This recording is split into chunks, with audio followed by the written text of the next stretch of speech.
Just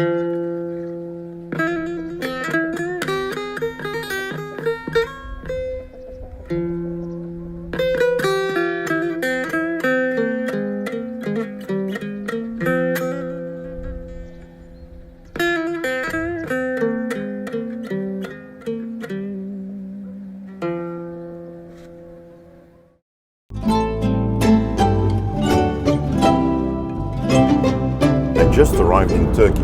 Turkey is amongst the top 3, top 5 of bread consumers in the world, and they have a long tradition of sourdough bread baking.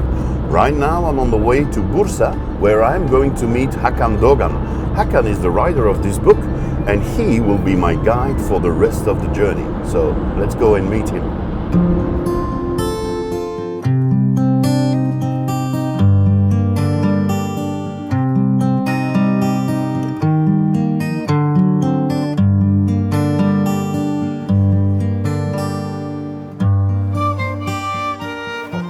Hi, Karl.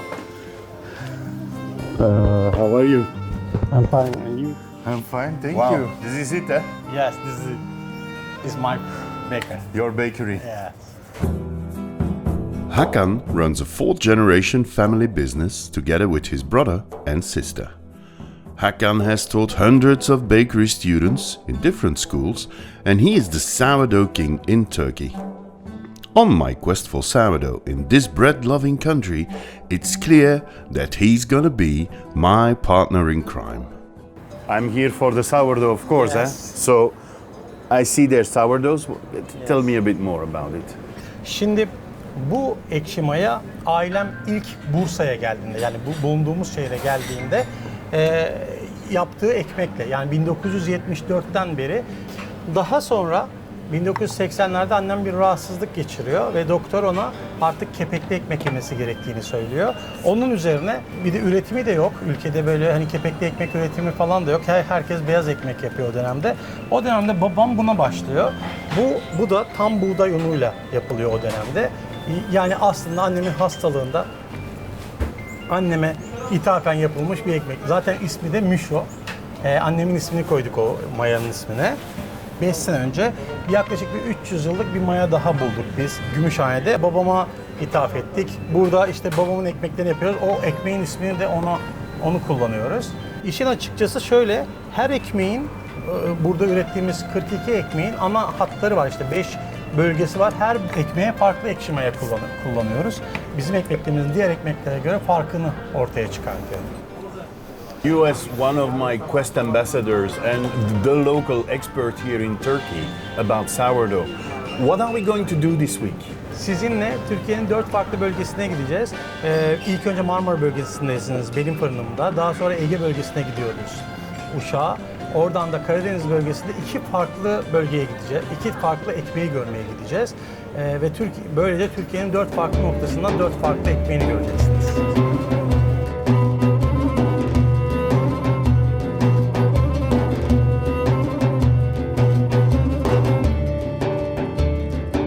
Hakan treats us with a fantastic encounter of Turkish cuisine.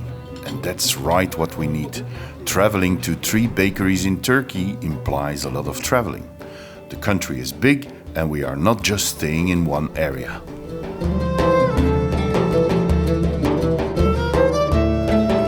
Uşak'tayız ve Uşak'ta Ulubey köyündeyiz. Burada çok enteresan bir ekşi maya var. Biz burayı daha önce Türkiye'deki çok farklı ekşi mayalardan bir tanesini bulduğumuzda keşfetmiştik. Burası çiğ tanesiyle yapıyor. Yani özel bir zamanımızda, bizde hıdrellez denilen özel bir günümüzde gece sabaha karşı gün ışımadan topluyorlar çiğ tanelerini. Onları sütün içerisine koyuyorlar ve ya o suyla yoğurt yapıyorlar ya da o suyla ekmek yapıyorlar. Bu gideceğimiz fırında çok enteresan bir bayan var. Ta babaannesinden kalan ekmekle hala devam ediyor. Hiç endüstriyel bir maya kullanmamış şimdiye kadar ve çok uzun sürelerdir aynı şekilde bu ekmeği üretiyorlar. So this is the place. Yes. Let's go and see the ladies.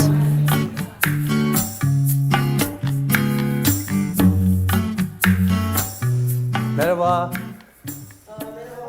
Hoş bulduk Döndü abla, nasılsın? İyiyim, teşekkürler. Sizler nasılsınız? Sağ olasın, teşekkürler. Belçika'dan geldik. Merhaba. Evet, ekmekleri görmek istiyorlar şimdi sizinle. Aynı zamanda. The bakery of Dünde is quite unique in Turkey, as it is run by women only. With a lot of girl power, this bakery is busy from 7 a.m. till 8 p.m. With 2 wood-fired ovens, I can see there's going to be a lot of baking. So Dünde, we have your sourdough here. What can you tell me about it? Because it's looking really nice. Bu ekşi hamurumuz, bu ekşi hamurun yapılışı ilk babaannemden gelen bir şey. 3 kuşak önceden babaannemden annem almış. Annemden de ben devraldım. Benden de kızlarıma kalacak tabii ki. Bunun ilk yapılışını Hıdrellez'de o ilk sabaha karşı yağan çiğler olur yaprağın üzerinde su damlacıkları. Onlardan alıp bardaklara şu kadarcık suyla akşamdan bunu üretiyor. Bir gün bekliyor. Tekrar ertesi gün biraz daha çoğaltıyor onu normal evdeki suyla. Bir gün bu bekledikten sonra ertesi gün ekmek yapıyorsun bunu. Bu ekşi maya. 24 saat beklemesi gerekiyor ekşi maya olması için bunu üretip. Ertesi gün sabah 7'de ekmeğimi yapıyorum. Yoğuruyorum hamurumu. 12'de 1 arası falan ekmeğim çıkıyor akşama kadar bunu. Akşam 8'e kadar. Hamurumu da her gün üretiyorum akşamdan. Her gün böyle bu şekilde devam ediyor. Hadi ekmek yapalım. Okay, let's make some bread. Thank you. Tamam. Dünde shows me how to prepare the dough. With flour, salt, starter and water. While the dough is mixed, they get ready to bake the previous batch. A very laborious but important task is to clean the oven. The damp cloth removes the ashes and increases the humidity in the oven to provide the breads with optimal baking conditions.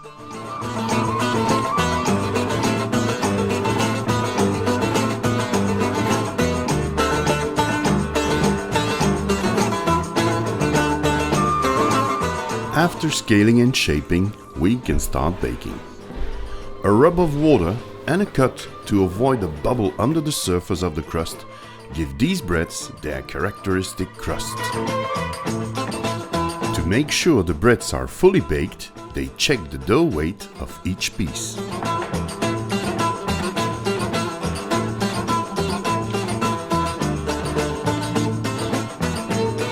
Evet, ekmeği nasıl yaptığımızı gördünüz. Şimdi tadına bakalım. Yeah, let's try some. You want to try? Yes. I want to try.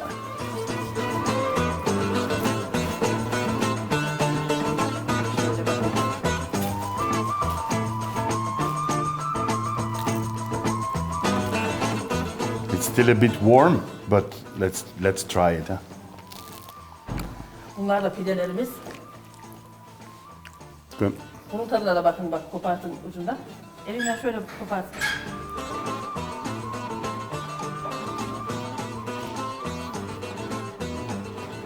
It's a dream, huh? Yes. Very nice. Yes. I'm happy.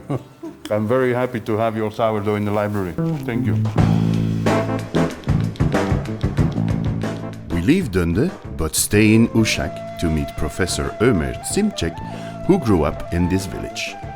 Ömer has been studying sourdough for many years at the University of Pumakala. I'm curious to hear what he can tell me about Turkish sourdough bread traditions. So, as you are already studying for many years sourdough here in Turkey, what can you tell me about sourdough in Turkey? What I can say about the sourdough bread is the aromatic structure, because I suppose it comes from the microbiota, which depends on the geographical area maybe. And also the climate conditions, the nighttime, the temperature decreases quickly and it's cold, and the daytime it's hot. So I believe that the microorganism, the situation and the stress conditions on the microorganisms affect the aromatic production or the acidification rates of the sourdough. So it makes some differences on the sourdough bread. The consumption of the sourdough bread may be more beneficial to human health. When you eat the sourdough bread, you feel more comfortable. What would be your favorite sourdough bread in Turkey? There are different kind of sourdough bread in Turkey as well, and the most popular one is the vakfı, you know. It's produced especially in the north part of Turkey, in the Trabzon and the vakfı side. But there are also other type of sourdoughs produced in Turkey, because every region has own sourdoughs in Turkey, and they prepare their own sourdough bread. How would you describe the taste and the flavor of sourdough bread here in Turkey? If we describe the Turkish bread, we can say that it's sour. I mean, the people in Turkey. It is sour. Yeah, it's the taste likes to eat the sour ones. For me, the bread that we tasted, Isn't it? it was not that sour. No. Really? Was it sour for Yeah, you? it is sour, I think Really? so. But I think this depends on the people. You have already tasted many different kind of sourdough in the world, so you might know different level of sours. Yeah. But according to us, when we compare with the industrial bread, we can say that this is sour, you know. Time to leave Uşak behind us and move on to the next bakery.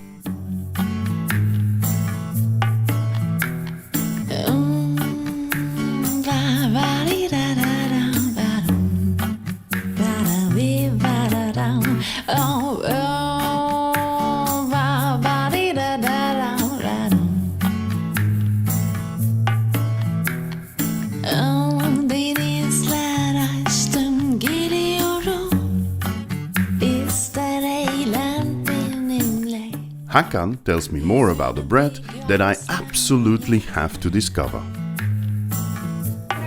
İşte bu. Sana göstermek istediğim ekmek bu.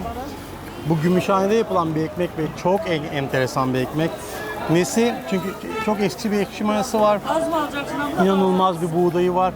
İnanılmaz lezzetli bir ekmeği var. 4 saat pişiyor. Bunu mutlaka görmemiz lazım onun için. Well, I absolutely want to see how this bread is made. Yeah, let's go. Go.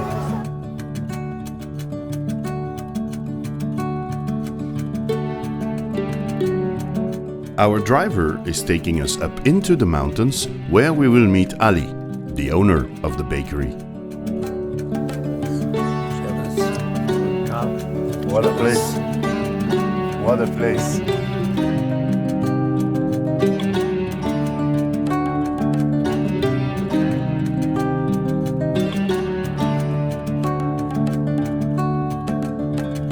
It's an amazing flavor. It's nutty. It's coffee. Coffee because 4 hours. 4 hours in the Yeah, oven, yeah, yes. yes. Oh. Ali, you have wonderful bread. The taste is amazing. So, tell me a bit more about your bread, please. Araköy ekmeği tarihi bilinmiyor. Geçmişten bugüne kadar devam eden, bize atalarımızdan diyelim, kalan bir miras. Ekmek köyümüze mahsus bir ekmektir.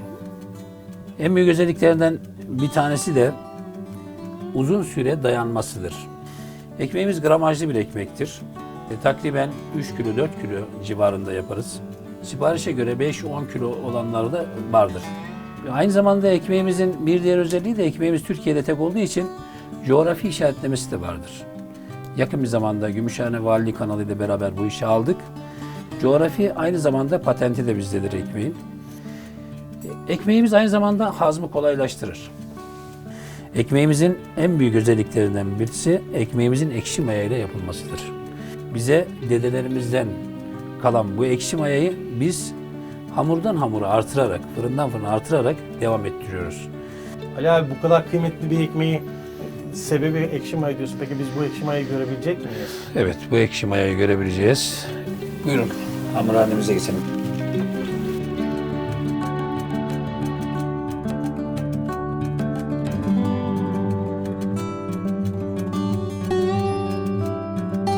Now I know a bit more about the bread, Ali takes us to the bakery, where the head baker, another Ali, is waiting to show us the process. So Ali, thanks for having us in the bakery. I see you make amazing breads that I've never seen these breads before. So I would like to know everything about how you make them, and more specifically, I would like to see the sourdough. Bu şimdi bizim özel ekşi mayamız. Bu 100 yıla daha aşkındır yani daha fazla. Daha önceden bunlar pazarlara giderken hayvanlarla gidilirmiş. Yapılışı önce geliyoruz, tuzumuzu atıyoruz, suyumuzu alıyoruz. Bundan sonra fırınımızı yakıyoruz. Fırınımızı yaktıktan sonra 1 saat 2 saat sonra başlıyoruz hamuru yoğurmaya. Önce unumuzu döküyoruz, eliyoruz. Hamurumuzu yoğuruyoruz. Bu 2 saat bekletiyoruz işaret vuruyoruz mesela. Yoğurduktan sonra bunu yoğuruyoruz ya. Yoğurduktan sonra şişkin işaret vuruyoruz. Şöyle 4 parmak boyunda. Bu şimdi kabara gene buraya geliyor. Buraya geldi mi de bu mayalanmış oluyor. Ondan sonra fırını süpürüyoruz. Süpürdükten sonra döküyoruz. Döktükten sonra 4 saat bekliyoruz. 4 saat pişiyor. Ondan sonra çıkıyoruz. Eğer şeyimiz varsa, yapılacak olduğumuz işimiz varsa devam ediyoruz. Yoksa odun atıyoruz. Ertesi gün sabahtan tekrar gene başlıyoruz. 24 kilo of sourdough, 1.5 kilo of salt, 325 liters of water and 350 kilos of flour are the ingredients required to fill the oven with about 180 breads of 3 to 4 kg.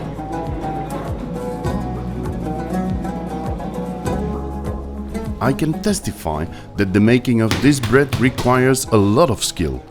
The shaping is a new technique for me, going straight from the mixer into the oven. A lot of muscle power is needed to grab the large dough balls out of the mixer and give them their round shape. All the breads touch each other in the oven, and as such, a unique baking condition is created.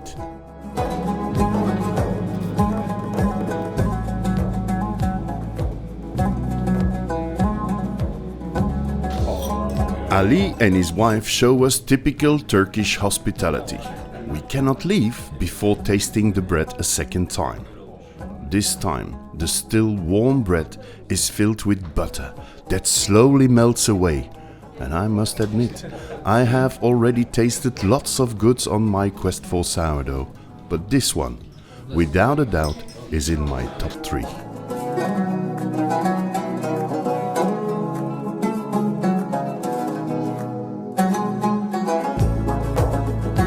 On our last day here in Turkey, we stop in Trabzon. According to Professor Simcek, the breads of Vakfı are the most famous ones. Well, time to check that out. Karl, şimdi biz Vakfı Kebir'deyiz. Vakfı Kebir Türkiye'nin en meşhur ekmeklerinin üretildiği ilçe. Burada çok eski bir ekşi maya var ve 4 kuşaktır bu işi yapıyorlar. Seninle onu görmeye gideceğiz şimdi.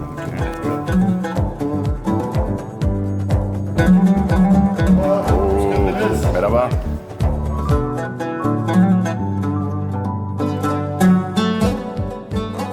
Hasan, my friend Hakan told me that you have the most famous bread out of Turkey, and I guess you make it with this sourdough, but can you tell me a bit more about that sourdough? Bu bizim ekşi mayamız. 4 kuşaktır. Biz bundan Vakfı Kebir ekmeğini üretiyoruz. Biraz sonra size nasıl yapıldığını içeride göstereceğiz. Hasan is a man of few words. He prefers action. So he takes us immediately to the bakery where he starts to mix the water and flour.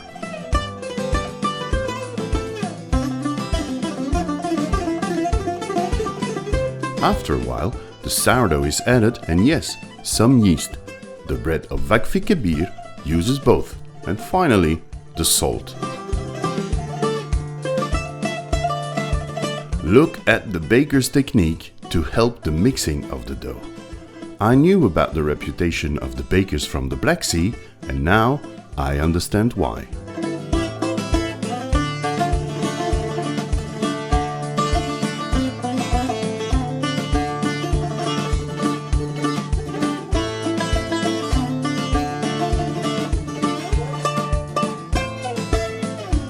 To shape the breads, it is necessary to build up a lot of strength. According to the baker, I need more practice. Typical decorations are made with dough pieces of about 80 grams.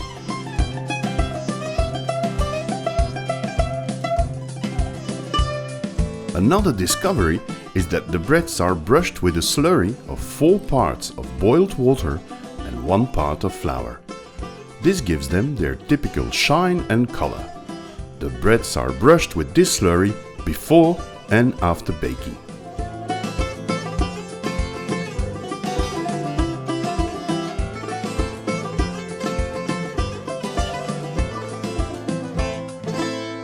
The bread has been baked and is now out of the oven for about 2 hours, so it's time to taste that most famous bread of Turkey. Ekşi mayada ekmeğimizi kesip ikramımıza başlayalım.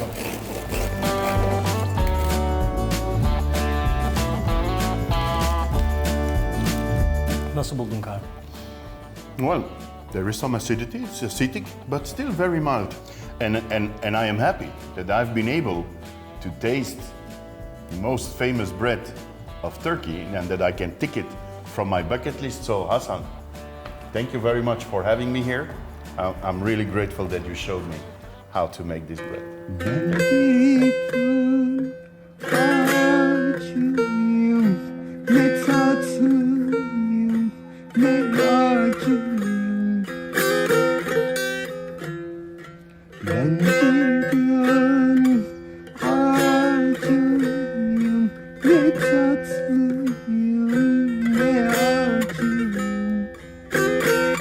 Well, Hakan, the quest for sourdough comes to an end here in Turkey.